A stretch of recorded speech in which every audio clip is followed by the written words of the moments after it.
Hi, my name is Alex Carlucci with GustonShow.com. I want to talk about gift funds. I want to talk about who's eligible to gift you money, and I want to talk about the process of the gift fund. So first of all, let's talk about a family member. So only a family member can gift you funds. Your friend can't, your cousin can't, but your uncle, your nephew, your brother-in-law, your sister-in-law, your son-in-law, your father-in-law, your mother, your father, your brother, your sister, they can all gift it. Not cousins and not a friend. Now, a friend, in very few cases, can, if you have, let's say they live with you for the last 10 years. Let's say your parents are all deceased, you have no family, and this person really is your family, and you can prove it, they'll let you have a friend gift you money. But your employer can't gift you money. So let's get that straight. So it's got to be a family member or a proven close relationship to a friend that has an interest maybe in this property, or this is your only family left on this planet, and that's true, and you can prove it. So those are the people who can gift you. Now, the gift process on FHA, it's very silly. We need 1 month's bank statement from the donor. So let's say it's your parents. They have to provide one showing that they had the money. What they're looking for is you giving them cash and then them gifting it to you. Can't do that.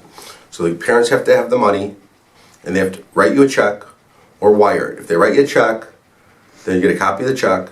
You fill out a gift letter with how much they're going to gift you. Then you take a picture of that check. Then you deposit that check, and then you get an activity statement from your bank showing that money cleared and it's not pending.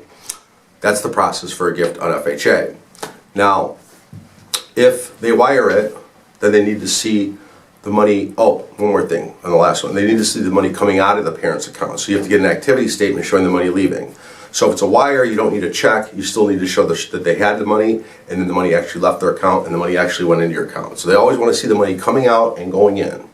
But they also want to make sure that money seasons for at least 30 days in the donor's bank account. So if there's any large deposits that are shady in that donor's bank account, they'll render that gift no good. So they're going to make them source large deposits if they look strange. If it's payroll, they're not going to bother them. IRS refund, they're not going to bother them. If there's $20,000 cash deposit, that gift process is probably not going to go through.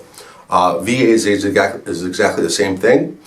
Here's the good news. For conventional, you don't need the donor's bank statement if you get a copy of a check and you show it canceled. So you got to get the canceled back, front and back of the check, and you got to show it in your bank account cleared. That's all you need. You don't need a donor statement. Now, if the donor wires the money, then you need a donor statement. So checks are always better, less paperwork. Parents don't have to give you a copy of their bank statements. A lot of people don't want to show their bank statements, and that's how you get around it.